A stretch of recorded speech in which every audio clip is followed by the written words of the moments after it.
No sé si es seguramente si querés te senté aquí. muy poco de ustedes va a llegar a dimensionar realmente lo que es. ¿Qué pasó ahí? Lo que es la transmisión sináptica en su forma más minimalista. O sea, porque usted va a tener una idea general de la transmisión sináptica en relación al dolor, en relación a algunas funciones como las emociones, etcétera, pero no van a poder, a no ser que digan, mira, me interesa la sinapsis como una tarea de la odontología. Salud. Pero yo calculo que va a ser poco. ¿Pero por qué lo digo esto? Porque para mí la transmisión sináptica ha sido súper relevante. He conocido muchas partes del mundo en congreso, porque gracias a la transmisión sináptica he podido viajar y presentar los trabajos. Mi doctorado lo hice en transmisión sináptica. ¿Por eso viajó a Japón? Por eso viajé a Japón y a otros países. Entonces la transmisión sináptica y algo que seguramente en un modo u otro nos afecta. Una gran cantidad de enfermedades cerebrales se deben a alteraciones de la sinapsis. También enfermedades periféricas, como la miastenia gravis, debido a que hemos ido cortando las horas del sistema nervioso. Ya no le hablamos mucho ni siquiera creo que le hablamos de miastenia gravis, que es una enfermedad de la placa neuromuscular. Pero en fin, es posible que se modifique la malla y que se le entregue más información a ustedes como estudiantes de odontología, debido a que el sistema nervioso es súper importante para ustedes. Esta es una diapositiva que muestra tipos de sinapsis. ¿Okay? Y la primera es una sinapsis muy simple que ustedes seguramente ya la visualizan. Es una sinapsis axodendrítica. ¿Y por qué axodendrítica? Porque el axón contacta una dendrita en la segunda neurona. La segunda es una sinapsis axosomática, como el nombre lo dice, ¿verdad? Axosomática. Y la tercera es una sinapsis axónica.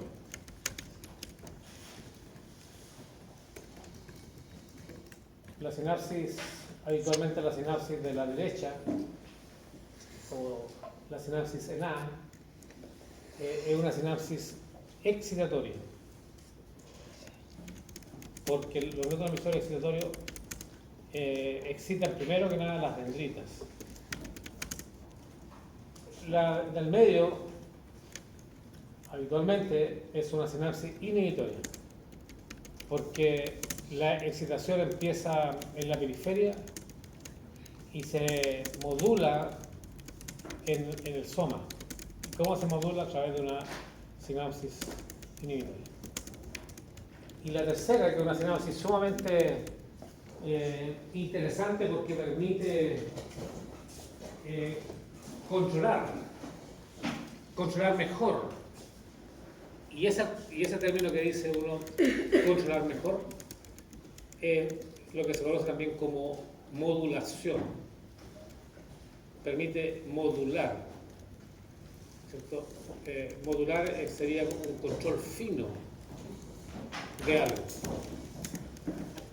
Y es axónica porque este axón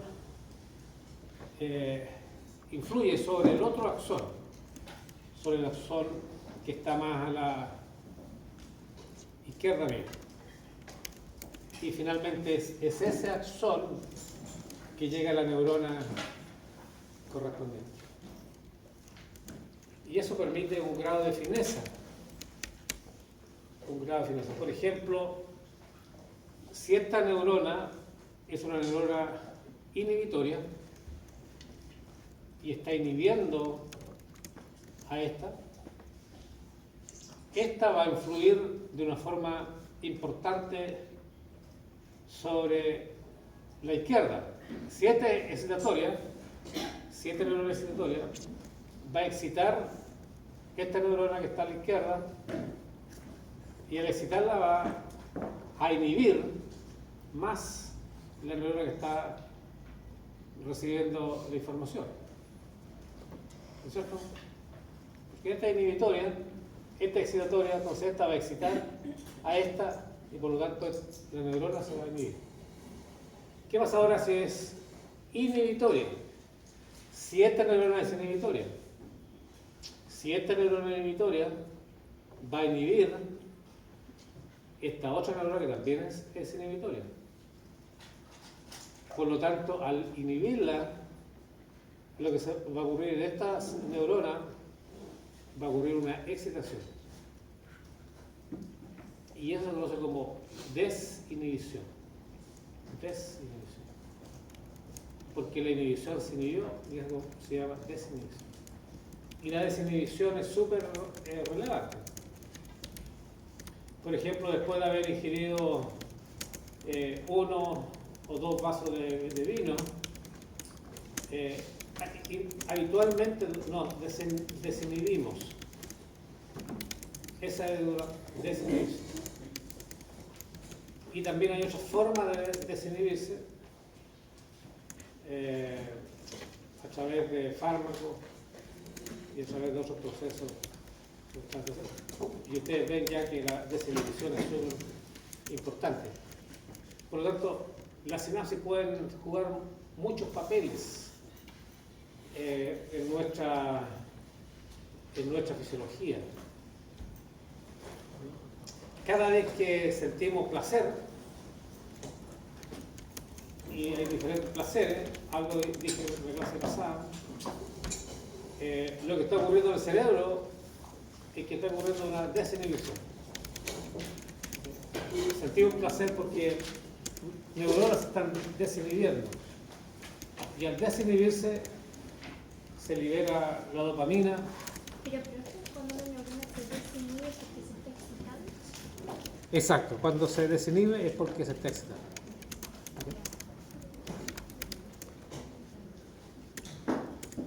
Entonces, concentrémonos ahora en lo que pasa en la sinapsis.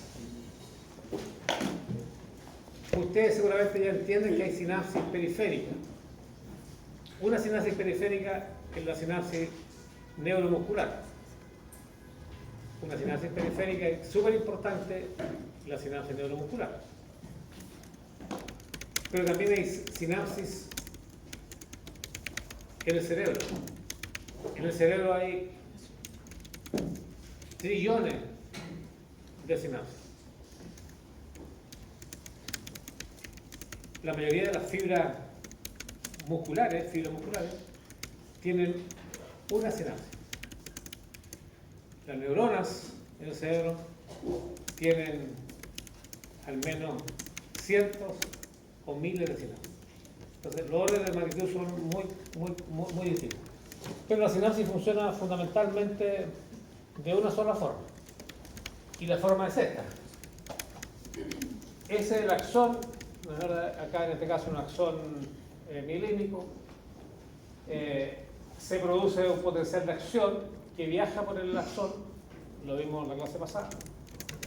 Y cuando llega al último, a lo que correspondería al axón diemelinizado, porque acá perdió la mielina, ¿no, verdad? Cuando llega al terminal nervioso o terminal presináptico, se produce una depolarización. ¿Okay? Y esa depolarización va a iniciar un proceso que lleva a la liberación de las vesículas sinápticas. Entonces un proceso que también lo puede conocer uno como acoplamiento, excitación, secreción. Acoplamiento, excitación, secreción. ¿Por qué? Porque excita y secreta. Excita y secreta. ¿Cuáles eran las tres palabras? Una última. ¿Qué dije? Las últimas tres palabras que se me fue. No sé, a mí no es mejor. ¿Cuál será? Ah, Acoplamiento, excitación, secreción. muchas gracias. Entonces, se produce una depolarización y esa depolarización va a producir apertura de canales de calcio. Apertura de canales de calcio. Esa apertura de canales de calcio va a producir influjo de calcio que está concentrado afuera de la célula hacia adentro. Y el calcio es un segundo mensajero, es decir, es capaz de activar otros métodos de señalización. El calcio hace que vesículas sinápticas, acá están las vesículas sinápticas, que están llenas del neurotransmisor. El neurotransmisor se concentra dentro de la vesícula sináptica, entonces tiene una alta concentración.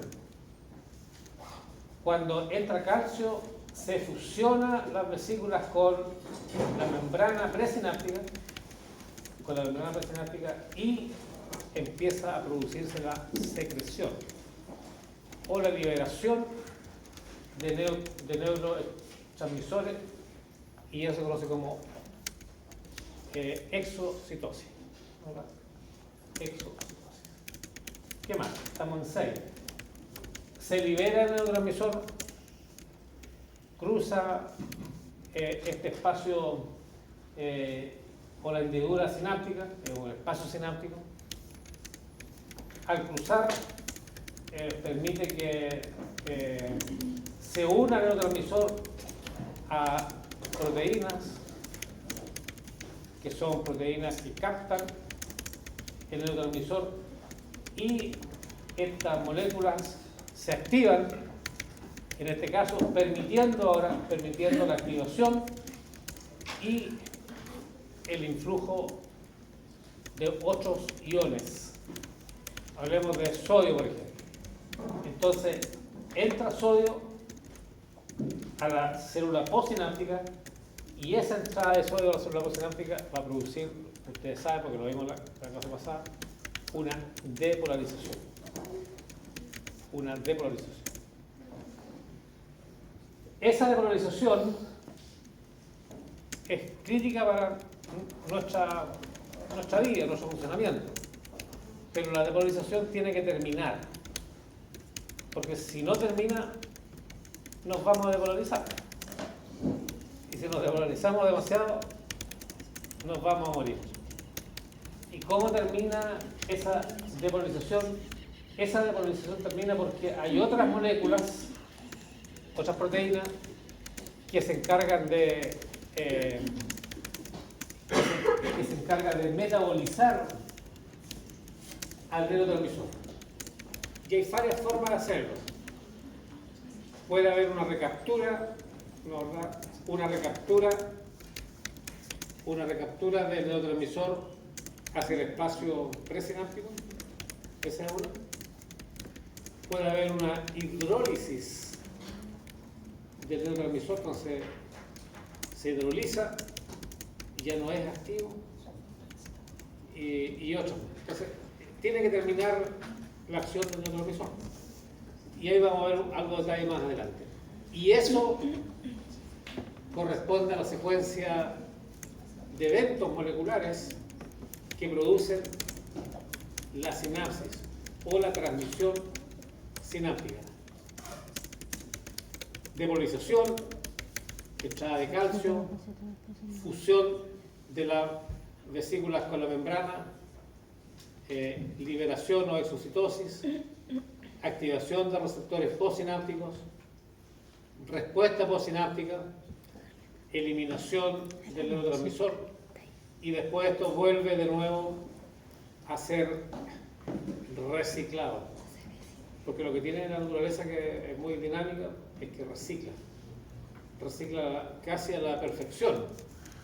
Y esta vesícula ahora vuelve y se vuelve a cargar con el transmisor y la cosa vuelve a suceder. ¿Qué más se me olvida? Eso sería lo más fundamental. Alonso.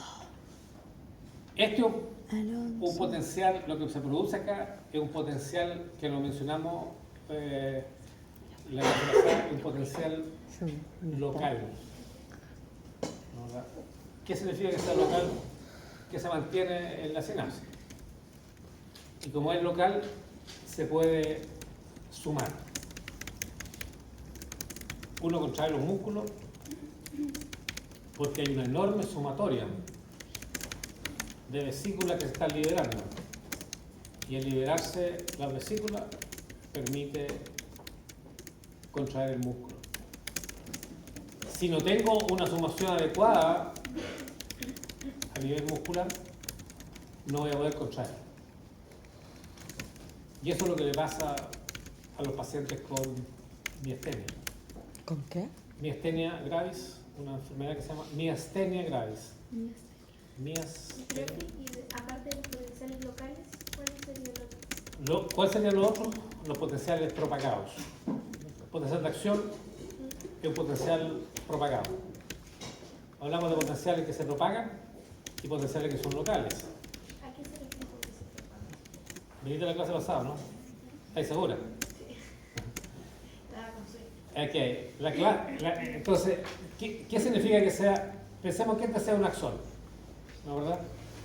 Que sea propagado significa que yo estimulo acá, se genera un potencial de acción, estimulo acá con un pulso que llega al umbral, ¿te acuerdas? Umbral, se pone el potencial de acción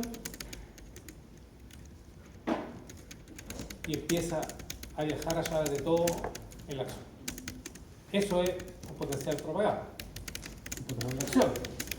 Un potencial local, mira, que tiene hasta el receptor. Ese hoyito es el receptor de, en este caso puede ser el receptor de acetilcolina. Entonces, se activa este receptor y este está en la placa motora, en la sinapsis, la placa motora. Se activa y solamente va a producir un potencial local. Eso es lo que ocurre. Una pequeña depolarización. Pero esa pequeña depolarización tiene la capacidad de sumarse. Entonces se va a sumar a otros potenciales locales que se están produciendo por liberación de otras vesículas. Entonces una vesícula que se libere produce ese potencial local. Pero si yo ahora activo y genero liberación de 50 vesículas, eso se va a multiplicar por 50. Entonces, en vez de tener esa respuesta, voy a tener esa. Y esa va a llegar a ¿dónde? Al umbral. Al umbral. Y si llega al umbral, se produce un potencial de acción. Y ese potencial de acción viaja. Eso es lo que ocurre cuando contraemos nuestros músculos. O sea, una altura y la otra. El nervio termina en la parte central del músculo y ese es el lugar donde se produce la respuesta local. Pero como hay una gran liberación de vesículas, es que somos capaces de generar potenciales locales, se suman y ahora toda la fibra nerviosa se va a excitar. ¿Te queda más claro? ¿Alguien más?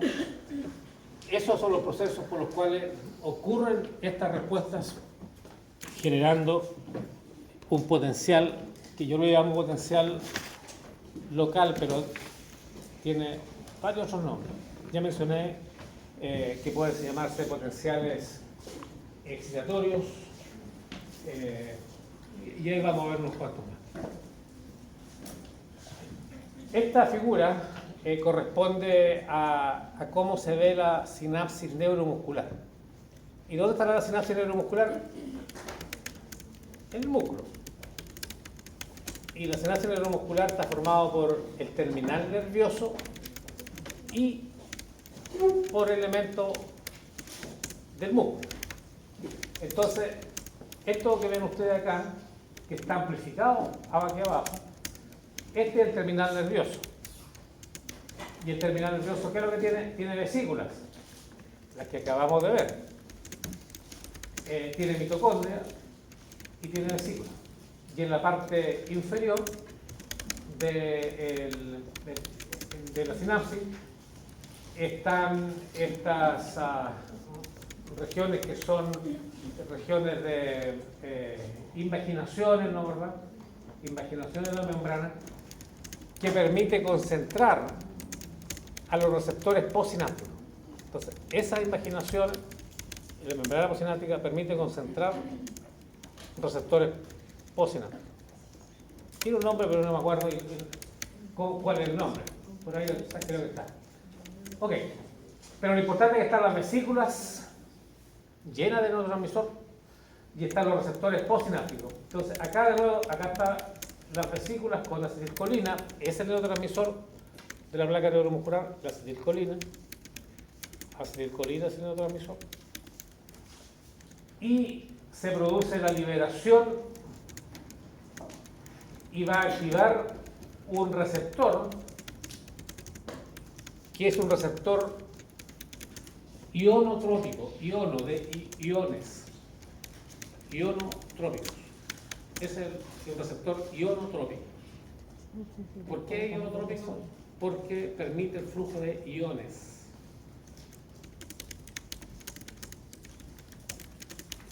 Activa este receptor que se llama receptor nicotínico colinérgico. Ese es el nombre de este receptor, nicotínico colinérgico. Ese receptor se activa y cuando se activa hay un cambio conformacional de la proteína, porque es una proteína, y permite la entrada de sodio. ¿Qué pasa si entra sodio a la célula? Se despolariza. Se depolariza, muy bien. Y esa depolarización se puede llamar, en la placa motora, se llama potencial de placa motora. ¿Y qué es lo que es el potencial de placa motora? No es nada más que un potencial postsináptico excitatorio. A mí me gusta llamarlo potencial postsináptico excitatorio. ¿Y por qué me gusta llamarlo potencial postsináptico excitatorio? Porque los potenciales sinápticos que están en el cerebro, que encuentran el cerebro, también se conocen como potenciales postsinápticos excitatorios. Pero se reserva el nombre de potencial de placa al potencial neuromuscular. ¿Okay? Y la única diferencia que hay entre las sinapsis que están en la placa neuromuscular y lo que está en el cerebro es una sola. Y la placa neuromuscular es mucho más grande que los receptores que están o que las sinapsis que están en el cerebro. Las sinapsis cerebrales son minúsculas, mientras que la sinapsis neuromuscular es gigante. Entonces, pero por otro lado, yo dije que en una célula neuromuscular puede haber una sinapsis, pero en la neurona hay cientos o miles.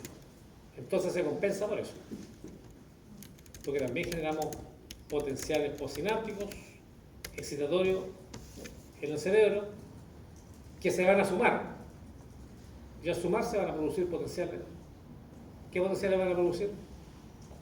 Al sumarse. ¿Para qué sumamos?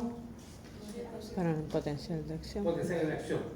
Sumamos para producir potenciales de acción, porque potenciales sinápticos son muy pequeñitos. Tenemos que sumar. Alonso. Ok, ¿y qué más? Entonces se produce esta depolarización y esa depolarización finalmente va a llevar a un potencial de acción en la membrana de la fibra muscular o sarcolema, y eso finalmente va a llevar a generar un potencial de acción y una contracción muscular. El músculo se contrae. Y eso lo vamos a ver más adelante en músculo. Pero aquí nos quedamos con la placa neuromuscular. Alonso, ¿te queda café? Esto, de nuevo, es un esquema de la sinapsis neuromuscular con algo de detalle. Vesículas, acetilcolina. Se libera la acetilcolina, que se abrevia ACH, acetilcolina. Se libera la acetilcolina y va a activar estos receptores que mencioné, nicotínicos. Se genera la depolarización. Tenemos que terminar la acción. Porque uno contrae y después relaja. Contrae y después relaja. ¿Qué pasa si no pudiese relajar? Uno quedaría en tensión infinita y uno se muere al final, como lo que pasa con el gas naranja. Uno quedaría muy bien, quedaría con una contracción Es naranja. sostenida. Es la paz que declararon los chilenos que formaba como un... Y si tenemos una contracción sostenida, ¿qué nos va a ocurrir? Nos vamos a morir. Porque resulta que para respirar, uno contrae y relaja. En el corazón No. también. Y si no pudiésemos relajar, quedaríamos y nos vamos a morir. Entonces es necesario terminar eso. Y para que termine hay una enzima que se conoce como la acetilcolina esterasa. Es una enzima que degrada la acetilcolina, la degrada. ¿Y por qué la degrada? Porque la hidroliza.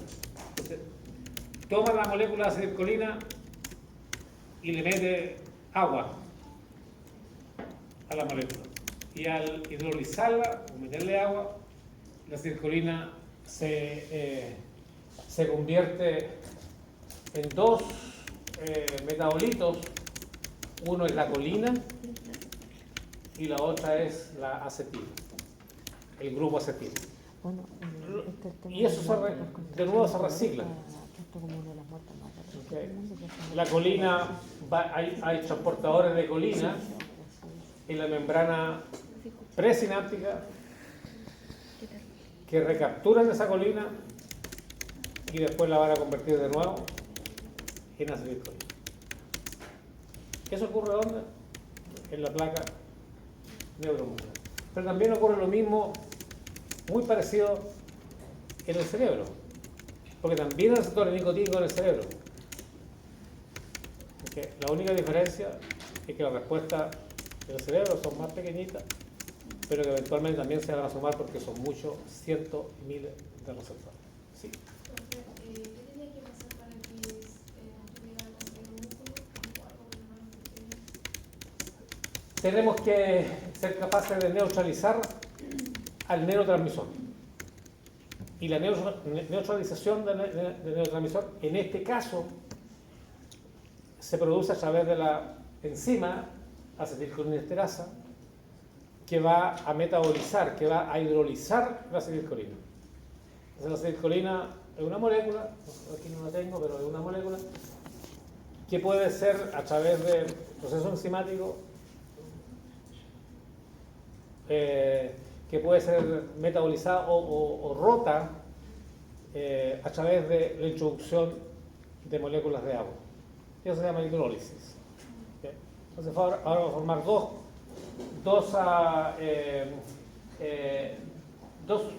metabolitos, la colina y el grupo acetil. Y con eso ahora volvemos a tener los músculos relajados. Hay toxina muy potente que lo que van a hacer es van a inactivar en forma irreversible la acetilcolina esterasa. ¿Permanentemente? En forma permanente. Y esas toxinas se utilizan, ¿De morir? En matanza. por un lado se utilizan para lo que ustedes han escuchado, guerra biológica o guerra química. Y la otra es que también se utilizan, las que tienen menor potencia, No sé, se yo lo he utilizan visto en la en YouTube. agricultura para control de plagas. Y es por eso que año tras año, a un país como Chile, que somos agrícolas por excelencia, mucha gente se intoxica con estos insecticidas. Y si no llegan a tiempo al CEFAM o primer auxilio, se van a morir, porque el exceso de acetilcolina nos causa la muerte. Es como morir por un calambre en todo el cuerpo. Mucho más que eso, no es solamente morir por un calambre, sino que es morir por una respuesta colinérgica global. Acuérdense que los intestinos se controlan por la acetilcolina, el corazón la acetilcolina. Es decir, vamos a tener cólicos intestinales, el corazón empieza a bajar la frecuencia cardíaca, vamos a tener alucinaciones. Es una muerte compleja, muy intóxica, y finalmente la muerte. Bueno, esto es lo que acaba de decir. Entonces, esta es la acetilcolina, y la acetilcolina tiene dos componentes, o también se deriva de dos componentes, la colina y la acetil-CoA. Se genera acetilcolina y después la acetilcolina estilasa la metaboliza. Se me cae todo.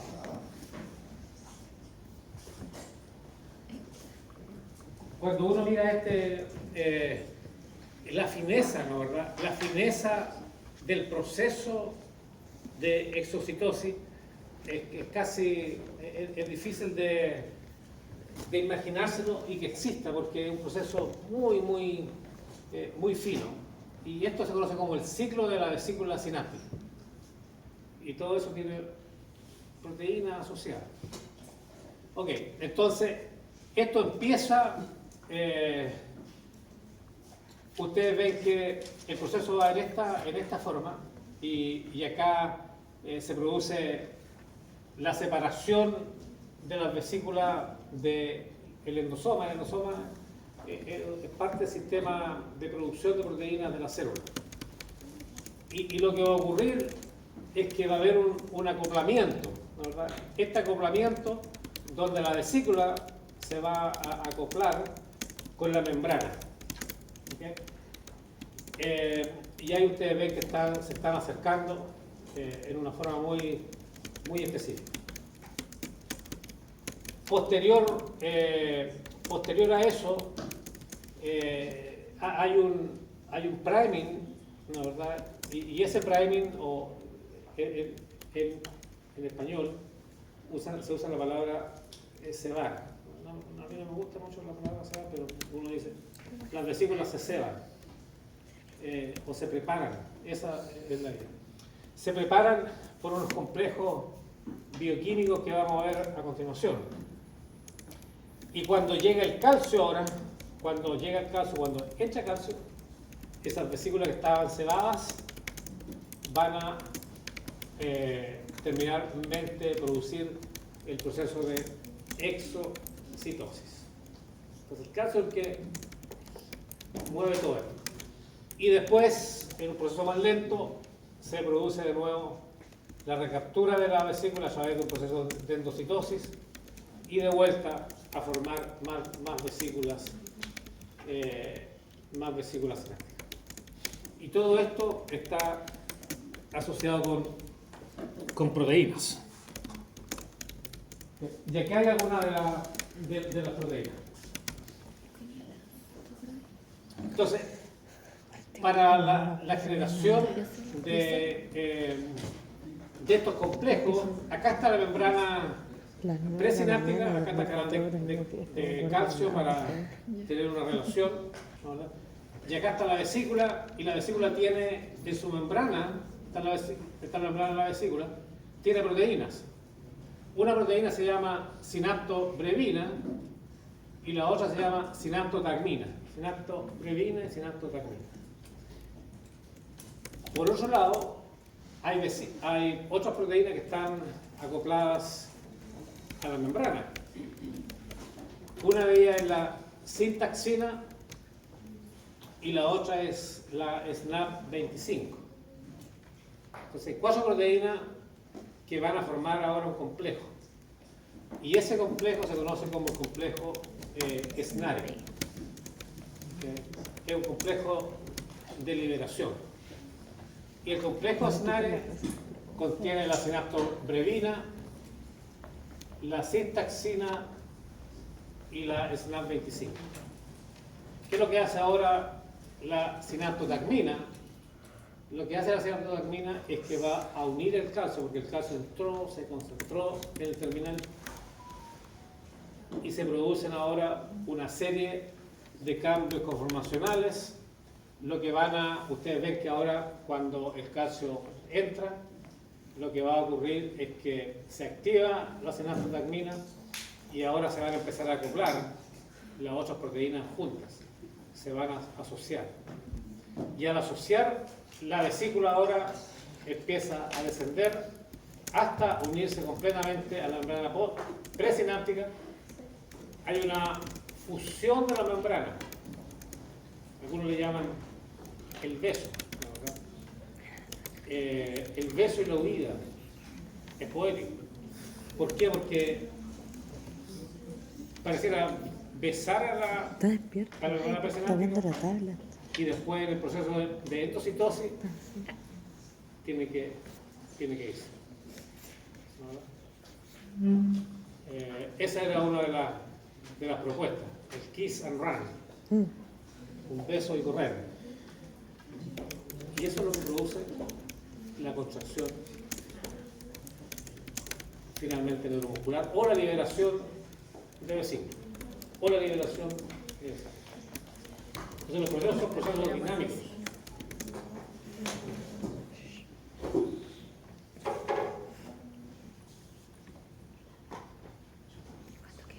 Hay Cada una individuos que tienen algunas alteraciones en los músculos, ¿no? Por ejemplo, pueden tener un aumento de la contracción neuromuscular o de la contracción muscular y se produce una rigidez.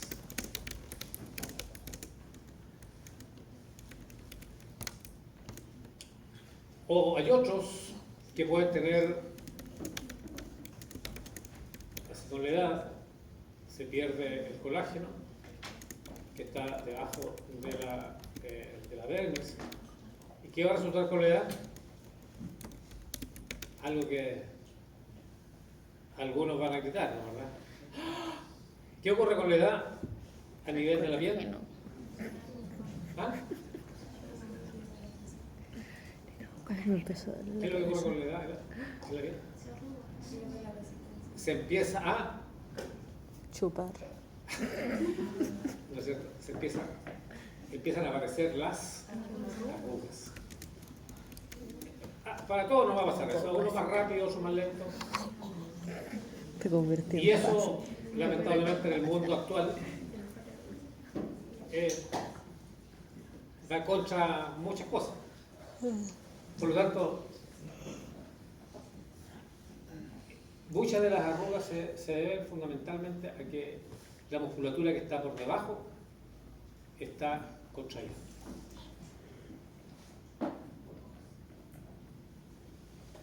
Entonces la contracción permanente de los músculos, desde el punto de vista de la salud, porque el primer caso era salud y el segundo caso más de belleza o apariencia, nos afecta y la gente quiere tener una modificación en ese aspecto. Entonces hay una toxina. ¿Alguien se acuerda de esa toxina? ¿De qué toxina puedo estar hablando? A ver, dígalo usted. No, nada. Botox, dice. ¿Cómo se llama la toxina? No, así. ¿Ah? Hacemos, ¿no? Ácido hialurónico. Pero esa no es una No, toxina. esa no es una toxina. Estamos usando lo mismo. Botox. A ver, ¿quién dijo? Gracias ¿Cómo? por la toxina botulínica. La Uterínica. toxina botulínica. Botulínica. La toxina botulínica, con B larga, botulínica. La toxina botulínica lo que hace Tenés razón. es que, y eso y se hace así, esto es parte del músculo, ¿cierto? Entonces, se inyecta en el músculo y la toxina botulínica lo que va a hacer es que va a destruir esas proteínas del complejo escenario. Las va a destruir. Por lo tanto, ¿qué va a pasar con la contracción muscular? Se va a inhibir.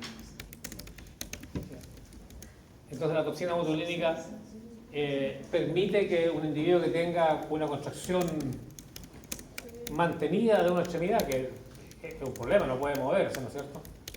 No puede tomar algo porque está con contracción muscular. Y uno se inyectaría eso para no recupere. tener arrugas. Y también permite mejorar la apariencia de Anticontracción, la- Martín, antiarruga. Ay, es verdad. ¿Cómo? Claro, está paralizado, por eso es importante la aplicación muy localizada. No tenía. Es una verdad fantástica esa. ¿La podría repetir en A ver, repítase los restos de su compañero y compañera. Y así la aplicación del Botox o conocido como ácido botulínico puede inhibir completamente el complejo escénico. Porque igual sería complejo si es que no tengo como una Bien. producción. ¿Qué quieren ustedes? A ver. Porque es una pregunta muy, yo creo, muy de fondo. ¿Por qué? Porque yo le mencionaba siempre de que hay fenómenos. ¿No? La parálisis, siguiendo la toxina botulínica, es un fenómeno. Pero hay mecanismos. Hay fenómenos. Y para estudiantes universitarios, el fenómeno no es suficiente. Porque el fenómeno es algo amplio, cualquiera sabe el fenómeno. Lo que es importante es el mecanismo. Y la pregunta va a ser: entonces, porque queremos tener los mecanismos, por ser algo. Entonces, la respuesta es que esto no es permanente. ¿Por qué no es permanente? Porque a pesar de que destruye, metaboliza las proteínas, la síntesis proteica se mantiene. Se va a destruir una región, ¿no? ¿Verdad? Y esto es lo que se ha descrito, es que si uno aplica toxina botulínica en una región, se destruyen las sinapsis finalmente en esa región, pero el nervio que es sumamente inteligente, porque necesita captar esa señal. Los nervios necesitan captar señales musculares. Y al no captarla, lo que va a hacer ese nervio va a generar colaterales. Y esas colaterales nerviosas van a ir a formar otras sinapsis. Es como, se me ocurre que es como lo que ocurre cuando uno corta o poda una rosa, o más aún una mata de zarzamora. Todos conocemos la zarzamora, ¿cierto? La de los pitufos. Si uno corta un pedazo de zarzamora, ¿qué es lo que va a pasar? Van a crecer otros colaterales. Y es muy difícil acabar finalmente con la zarzamora porque crecen de aquí y allá, bla, bla, bla. Lo mismo ocurre con los nervios. Entonces, después de algunos meses, vuelve de nuevo el músculo a contraerse porque han habido cambios importantes en la morfología. Entonces, esto no es permanente y después la gente va de nuevo. Y así sucesivamente hasta que empiezan a deformarse los músculos, porque los músculos tienen funciones y eso más. Ya no, ya creo que cuando fue de high school. Ok. Entonces, ahí revisamos los complejos escenarios y vimos la importancia de todo esto. Jesucristo. Esto es lo que corresponde a una sinapsis excitatoria. Sinapsis excitatoria, la placa neuromuscular que acabamos de ver es una sinapsis excitatoria. ¿Y por qué es excitatoria? Porque excita. ¿Y por qué excita? Porque depolariza. ¿Y por qué depolariza? Depolariza porque generalmente entra sodio a la célula. Y al entrar el sodio, empieza a depolarizar. ¿Okay? Y se produce lo que se conoce como un potencial postsináptico excitatorio. Clarito, ¿no es cierto? Potencial porque es una diferencia de potencial. Postsináptico porque postsináptico, ubicación postsináptica. Excitatorio porque excita. ¿Okay? Y ya lo hemos visto en detalle. Y el otro, la contraparte, porque tenemos que tener contraparte. Sin tener contraparte nos vamos a morir. ¿Sí o no? ¿Estáis de acuerdo? Homeostasis. ¿Estáis de acuerdo? Homeostasis. Tenemos que tener homeostasis. Muy bien. Y la sinapsis que regula la excitación es la sinapsis inhibitoria. Y la sinapsis inhibitoria es muy similar a la excitatoria, con la diferencia, dos diferencias, es que uno está asociado con un canal de cloruro. Y ese canal de cloruro permite que el cloruro entre a la célula. El cloruro tiene una carga negativa. Por lo tanto, al entrar a la célula se va a hiperpolarizar y esa hiperpolarización se conoce como potencial postsináptico inhibitorio. Y ahora hace sentido. La primera diapositiva. En el cerebro se excita la dendrita. Se excita la dendrita. Y se inhiben el soma.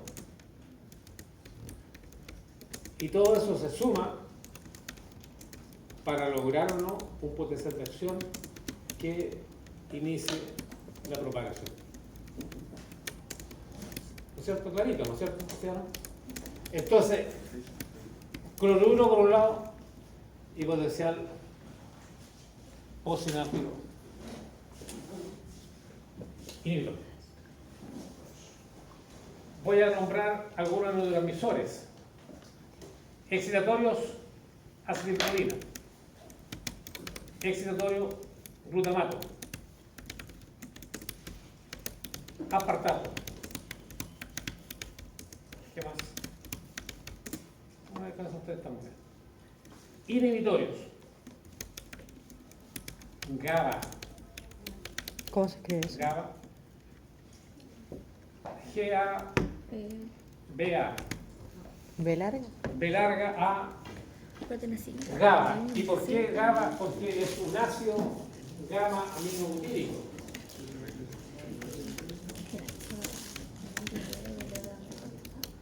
Bulímico. Está bien.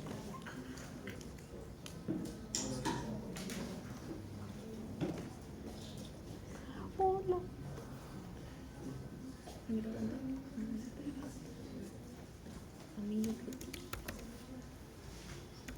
Puta madre, puse las mayúsculas. GABA es un neurotransmisor inhibitorio, GABA. Glicina es otro neurotransmisor inhibitorio, glicina. Entonces, esos dos neurotransmisores son los más relevantes desde el punto de vista inhibitorio.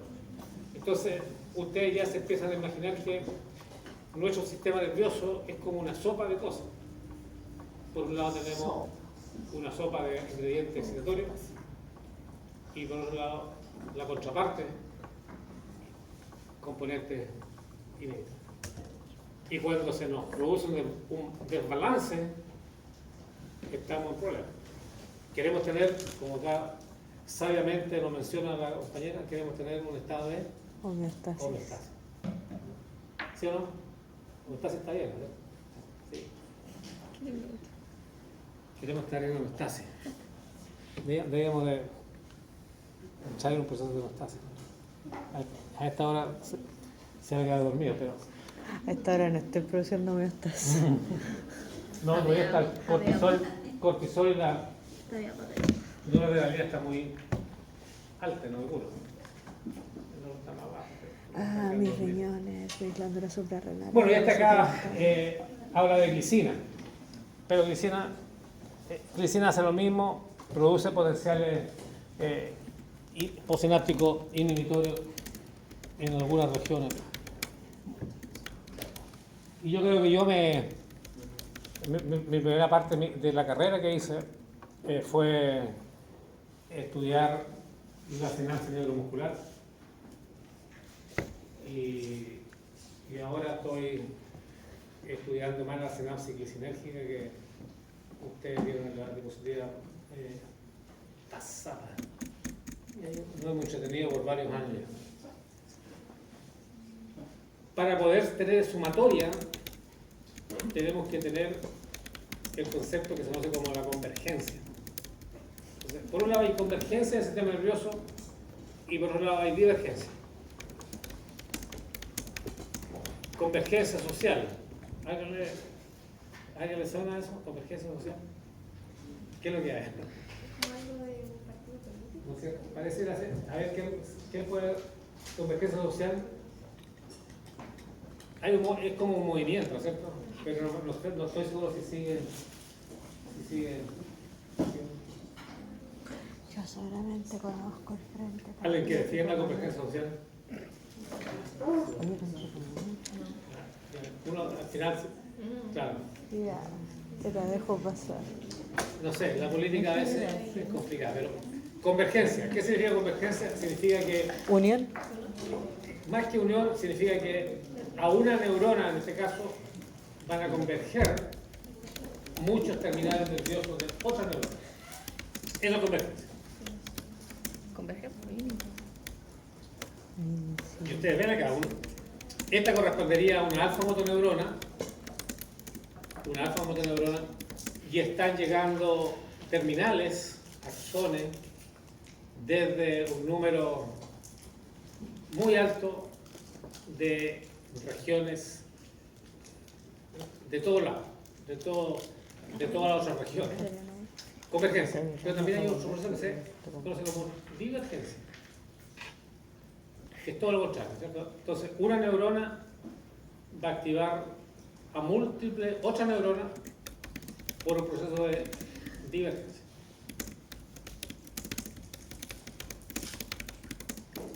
Y la divergencia es que una neurona se activa y va a poder activar ahora múltiples otras neuronas.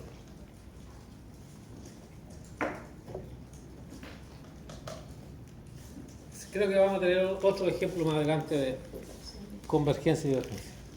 Porque quería llegar a esto. A ver, esto corresponde a la sumación.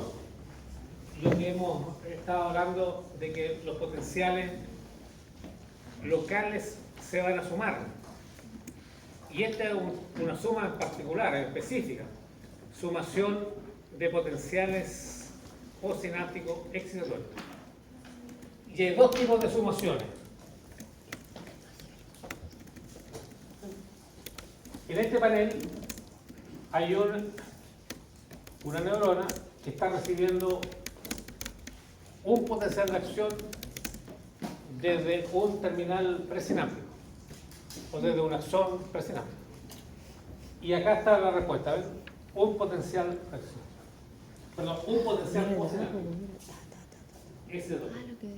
Entonces, se activa este terminal, se produce potencial. Y esta neurona ahora va a generar un potencial excitatorio postsináptico. En esta condición, que es distinta a lo que está acá, lo que se va a producir, ¿no, verdad?, es una sumación espacial. ¿Y por qué espacial? Porque hay tres terminales. Tres terminales. Entonces, terminal 1, terminal 2, terminal 3. Y los tres se van a activar al mismo tiempo. Los tres se van a activar al mismo tiempo. Y ustedes ven que lo que va a producir ahora, comparado con ese, es que va a producir una respuesta 3 veces más grande. Porque se sumaron. Y la sumación fue una sumación espacial. Espacial porque está relacionado con el territorio. Distintos territorios. Veamos lo que ocurre ahora en este panel, o en C. En C hay un solo terminal. Un solo terminal. Pero ahora lo que vamos a hacer, vamos a activar ese terminal 3 veces seguidos. 3 veces seguidos. Y va a generar 3 potenciales seguidos. Y ustedes ven ahora que hay una sumación, ¿verdad? Se genera la primera respuesta, está cayendo la primera respuesta, pero ahora se activa con el segundo potencial de acción y finalmente con el tercer potencial de acción. Se produce una sumación. Entonces, la convergencia y también la divergencia, pero pasamos a la convergencia, permite sumación. Y la sumación puede ser sumación espacial o sumación temporal. Y esta sumación, ¿qué es lo que pretende llegar? ¿Qué es lo que pretende alcanzar la sumación? Y acá la respuesta debe ser El umbral. permite o quiere alcanzar el umbral. ¿El umbral de qué? El umbral de disparo del potencial de acción.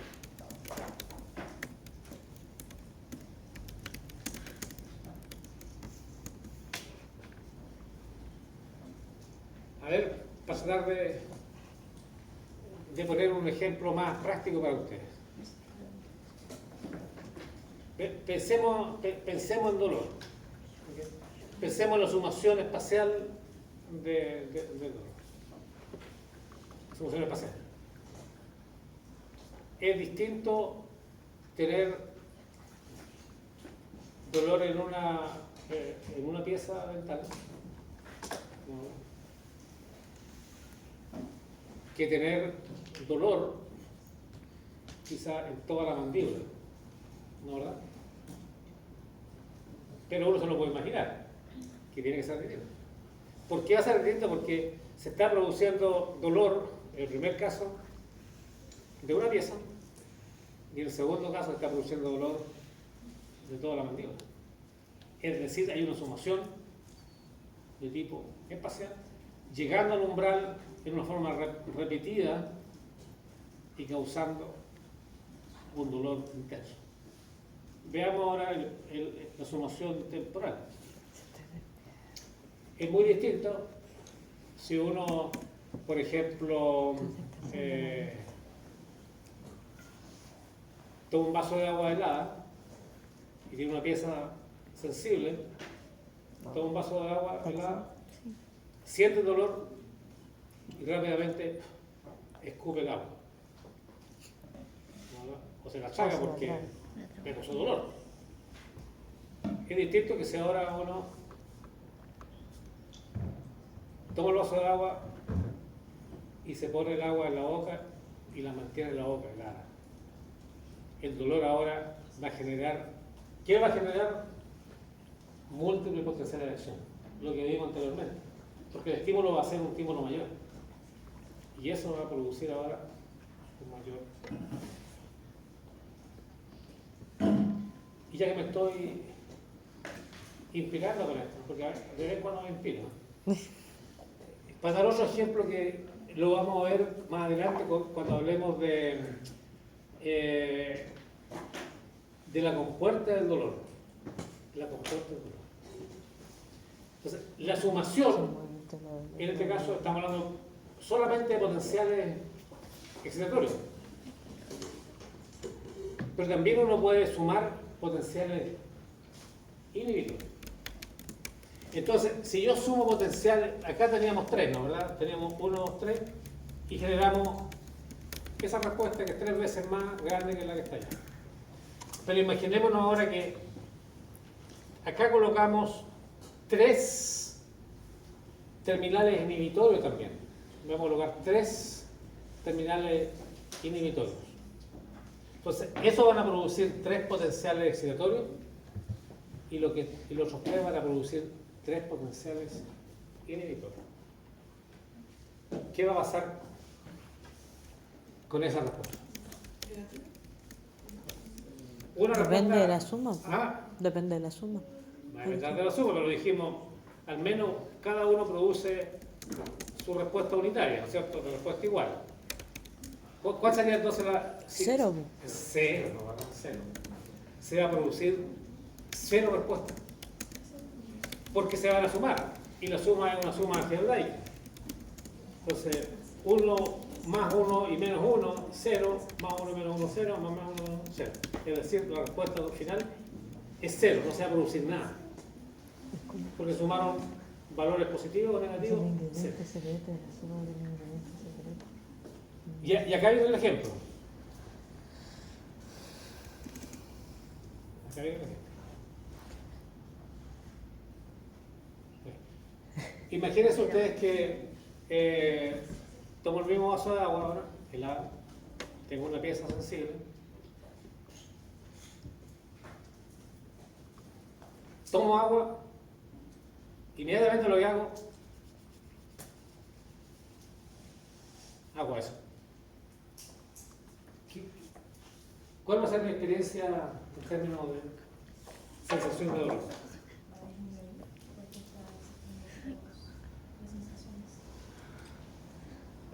Va a disminuir. ¿Y por qué va a disminuir? Porque con el calorcito se va calentando el agua fría. No, el calorcito no alcanza a influir. Lo que ocurre en esa condición, si esta es una neurona que conduce dolor, el vaso de agua me va a activar de una forma de excitación esa neurona que produce dolor. Pero, cuando yo me hago así, ¿qué estoy activando? ¿Ah? Estoy activando la sensación de tacto y presión, que estaba en una diapositiva previa, que son las fibras A alfa o A beta. A alfa o A beta. Cuando yo me hago así, activo mi sensación de tacto presión. En la médula espinal, ese tacto presión va a interactuar en una forma inhibitoria sobre la neurona que transmite el dolor, produciendo, lo que vamos a ver posteriormente, un cierre de la compuerta del dolor. Cierre de la compuerta. Es decir, y por eso que cuando uno tiene dolor, ¿qué es lo que va a hacer? Se va a sobar. No es porque, oye, por ninguna otra cosa más que para disminuir el dolor, porque eso cierra la compuerta del dolor. Y lo cierra a través de la sumación de potenciales inhibitorios en frente de potenciales excitadores. Cuando uno se está sobando, está produciendo inhibición en la vía del dolor. Convergencia y divergencia. Ya hablamos de convergencia. Todo llega a uno y divergencia, una llega a todo. Muy bien. El dolor actúa como divergencia. Cuando yo me quemo o me duele una parte del cuerpo, como que todo el cuerpo me duele. Por divergencia. Se me activa todo el sistema nervioso. No puedo dormir, etcétera, etcétera. Por divergencia. Facilitación presináptica, y nos queda un minuto más. Este es un ejemplo de una sinapsis axónica. Y este ejemplo está muy caracterizado. Esta es una neurona postsináptica. Acá está un axón presináptico que está siendo modulado por otro axón presináptico. Los dos axones son excitatorios. ¿Y por qué son excitatorios? Porque liberan glutamato. Llamémoslo glutamato. Ok. Cuando se activa esta neurona, se libera glutamato, y el glutamato dijimos que era excitador. Entonces acá se va a producir excitación en la neurona postsináptica. Pero ahora consideremos esta que está acá. Esta neurona o este axón que está acá lo que hace es que libera serotonina. Serotonina es un neurotransmisor de tipo metabotrópico. Metabotrópico significa alteración en metabolismo.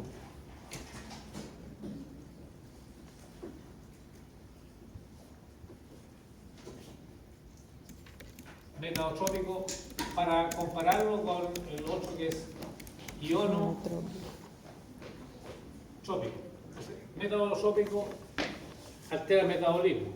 Ionotrópico altera el flujo de iones. Se libera la serotonina y va a activar receptores asociados a proteína G en este axón, en este terminal axónico. Cuando se activan estos receptores, se activa la proteína G y lo que va a resultar al final va a aumentar la liberación, aumentar la generación de AMP cíclico. Va a aumentar el AMP cíclico. El AMP cíclico es el segundo mensajero. Ese segundo mensajero va a activar proteínas quinasas. Una proteína quinasa que se activa en la proteína quinasa A. La proteína quinasa A. Esa proteína quinasa A va a fosforilar proteínas que están en la vesícula. Y esas proteínas fosforiladas en la vesícula va a facilitar la liberación de neurotransmisor. Cuando se activa la sinapsis, llamémosla esta, se activa el axón 1, va a producir una respuesta igual a 4. Puede ser 4 milivoltios. Eso es lo que va a producir. Cuando se activa el axón 2, ¿cuál será la respuesta? Se activa el axón 2, ¿cuál va a ser la respuesta postsináptica? Dijimos que cuando se activaba esta, se producía un 4. ¿Cuál es? Se va a producir un número mayor, ¿no es cierto? 8, 10, lo que sea, porque al activarse esta, va a facilitar que esta se active, produciendo una mayor liberación sináptica. Y este modelo, el que acabo de mencionar, correspondería a un modelo de aprendizaje que ha sido bastante validado, ¿no? ¿Verdad? Entonces, cuando uno aprende es porque la sinapsis se potencia. Cuando la sinapsis aumentan la eficacia de la transmisión. Y ese es un modelo de aprendizaje. Y solamente puede ocurrir cuando hay una relación más compleja entre el axón 2 y el axón 1. Si no, no ocurre. ¿Entendieron el concepto? ¿Sí? ¿Por acá hay una pregunta? ¿Por qué el fosfato nos ayuda a liberar las vesículas? ¿Qué se entiende? ¿El qué? El fosfato. Ok. No, entonces, se genera AMP cíclico. Ese AMP cíclico va a activar unas proteínas que son proteínas quinasa. Y lo que hace la proteína quinasa es que va a fosforilar. Fosforila. ¿Qué es lo que significa fosforilar? Se le agregan grupos fosfato a las proteínas que están en la vesícula. ¿Y cómo lo hace eso? Bueno, el fosfato tiene una carga negativa y esa carga negativa ahora, por mecanismos que no se entienden completamente, facilita que se liberen más vesículas por potencial de acción. Sería como una carga bipolar. Lo más probable es que está aportando cargas para facilitar la interacción con la membrana. ¿Cómo se llama? Pero sería interpretado. Sí. No le interrumpe la grabación. Ajá. Va a necesitar. Es un modelo de aprendizaje porque eso permite potenciar, esa es la palabra que usa, potenciar la transmisión Sí, sináptica. se escucha todo. Y la mejor forma de consolidar memoria, la mejor forma de establecer memoria es a través del aumento en la transmisión sináptica. Esos son los estímulos que finalmente van a importar como un elemento de convergencia y resultado al menos en el aprendizaje. Lo sé. Yo creo que estamos alcanzando el umbral, ¿no es cierto? Sí. Yo podía seguir, pero no lo veo a usted ahí. Sí. Sí, yo creo que es lo último. Pensaba hablar de algo más, pero fome lo que pensaba hablar más. Pero ustedes pueden, como son buenos alumnos, eso es lo que estoy detectando acá, y alumnas, y todo el universo, porque hay que conocer todo el universo. Todos somos distintos. Piel, diferente color de piel, diferente color de ojo, de pelo. Somos todos distintos. Hablamos de diferentes formas. El universo es importante. Oye, lo que se conoce como el potencial de larga duración.